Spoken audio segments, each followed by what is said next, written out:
थी। महात्मा गांधी की सबसे बड़ी समस्या में से एक अम्बेडकर भी थे।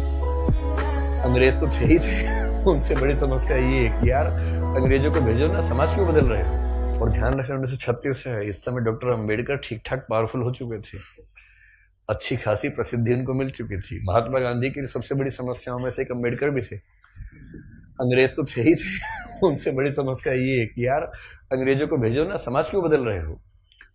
और अम्बेडकर साफ साफ कह रहे थे कि अगर मुझे अपने हित और देश के हित में चुनना हो तो देश का हित नंबर 1 पे है, पर यदि मुझे दलितों के हित और देश के हित में चुनना हो तो मैं दलितों के हित को प्राथमिकता पे रखूंगा, क्योंकि अगर अंग्रेज चले गए ऐसे ही तो यहां के सवर्ण हमें छोड़ेंगे नहीं।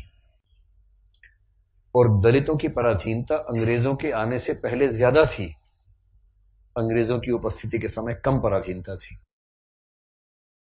आपको गुस्सा तो आता होगा अम्बेडकर पे कई बार, क्या ये कैसा आदमी था, है ना, लेकिन आप तर्क सुनेंगे तो दंग रह जाएंगे, तर्क अच्छे हैं। और मजे की बात है कि भारत की संविधान सभा में अम्बेडकर जितनी पढ़ाई पूरी संविधान सभा में एक भी मेंबर ने नहीं कर रखी थी। केवल एक BN राव थे जो एडवाइजर थे, उनके पास ठीक ठाक पढ़ाई थी, उन्हें छोड़ दें, बाकी सब मिट्टी के मतलब पेंदे टाइप के थे, प्यादे थे उनके सामने। पढ़ाई लिखाई का जो लेवल अम्बेडकर साहब का है वो किसी का नहीं है।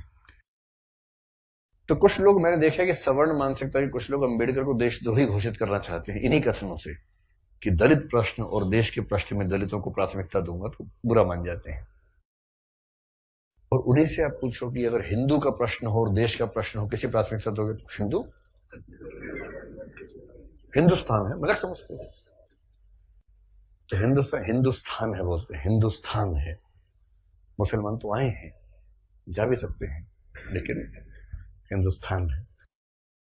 तो अंबेडकर उस समय पावरफुल हो चुके थे, और अंबेडकर को मैं तो बड़ा सलाम करता हूं इस सेंस में।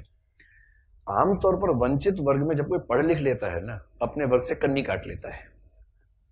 रिजर्वेशन का सबसे बड़ा दुख ये है, रिजर्वेशन का सुख ये है कि वंचित वर्गों के लोग आने लगे हैं सत्ता में, और जैसे ही एक गांव से एक बच्चा, दलित बच्चा IAS बनता है ना, पूरा गांव IAS बन जाता है। आरक्षण के वित्तीय लाभ केवल उस व्यक्ति को मिलते हैं जिसको आरक्षण मिला है, पर सामाजिक राजनीतिक लाभ पूरे गांव, पूरे कुनबे, पूरे कस्बे, पूरे शहर को मिलते हैं। कि हमारे गांव का चंदू IAS बना है, और चंदू वर्ग में मान लीजिए SC या ST में आता है, उस दलित जाति के उस गांव के और आसपास के 100 गांव के सब व्यक्तियों के पास कॉन्फिडेंस आ जाता है। कुछ बिगड़ा, चंदू को फोन लगा दिया, चंदू बिटवा देखिए जरा। अब पुलिस वाले ने रोका, लाइसेंस के लिए, रुको रुको बात करवाते हैं, ऐसे करके कह रहे किसको फोन करो, चंदू को फोन करो। छोड़ दो कोई बात नहीं, आप जाओ, आप गाड़ी कैसे भी ले जाओ, सिर के ऊपर रख के ले जाओ, कोई बात नहीं, हम कुछ नहीं बोलेंगे। कॉन्फिडेंस लेवल बढ़ जाता है। एक रिजर्वेशन का फायदा ये होता है, आर्थिक फायदा नहीं होता, रिजर्वेशन आर्थिक मामला नहीं है, तो सामाजिक राजनीतिक समतलीकरण का मामला है, उसमें उसको देखना है। और अम्बेडकर ने, आजकल क्या होता है कि जो बच्चा IAS बनता है सबसे पहले कोशिश करता है कि उसकी जाति किसी को पता ना लगे कि वो रिजर्वेशन में है। और बहुत सारे लोग SC ST या OBC से रिजर्वेशन का लाभ लेकर अगर IAS बनते हैं तो कोशिश करते हैं कि शादी जैसे सवर्ण समाज में हो, क्योंकि IAS खुद एक जाति है, उस जाति में शादी कहीं भी हो सकती है, वहां जाति प्रथा बीच में नहीं आती है।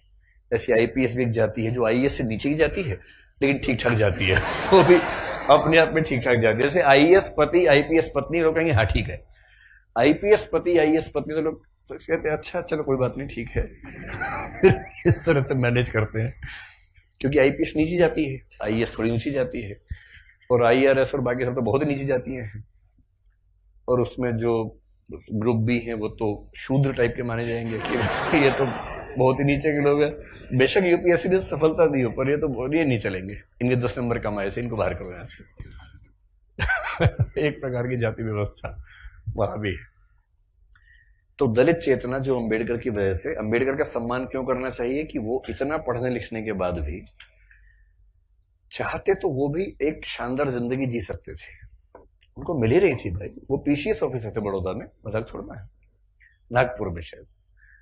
और जब नागपुर में वो सिविल सेवक बनकर आए, फेलोशिप वहीं से मिली थी पढ़ने के लिए, जब वापस लौटे तो उनको PCS अधिकारी बनाया गया। तो उनको कहा कि आप यहां रहना शुरू कीजिए और काम संभाल लीजिए। अब ये अम्बेडकर के सामने सबसे बड़ी समस्या, अगर आप उनकी कभी आत्मकथा पढ़े, मैं कैसे बना, हिंदी अनुवाद उसका ये है।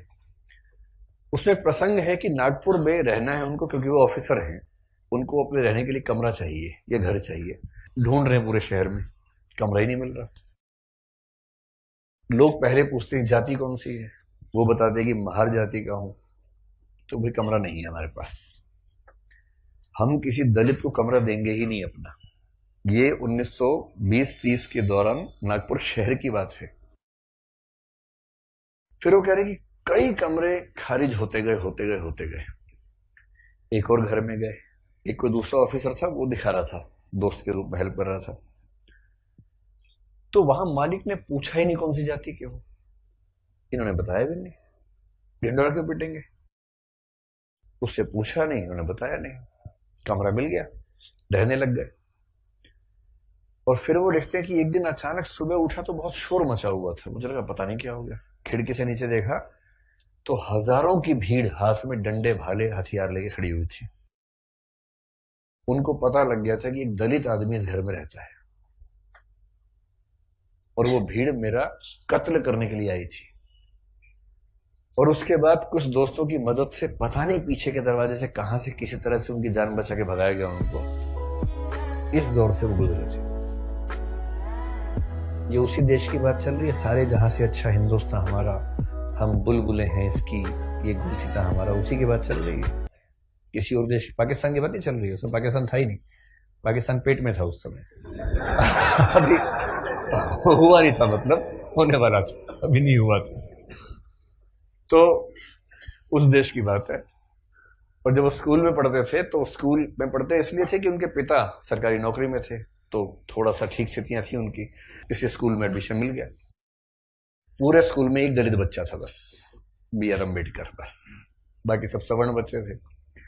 अब दलित बच्चा कैसे हैंडल करे, वो पानी पीने जाएगा, पानी को छू देगा, पानी पवित्र हो जाता है, उसमें हीलियम आ जाता है हाइड्रोजन की जगह। उसके बाद जैसे दलित बच्चा छुएगा, हाइड्रोजन के गुण बदल जाएंगे उसमें। तो एक व्यवस्था थी कि भाई पानी पीने की एक जगह थी सबके लिए, एक अलग से मटका था अम्बेडकर के लिए, अलग से रखते थे दूर, उनको वही पीना है और मटके को हाथ नहीं लगाना है।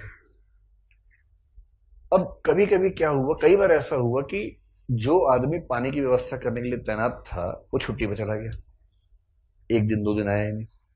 अब इसको प्यास लग रही है, बाकी बच्चों के पास पानी पीने को, इसको पानी पीने को नहीं है।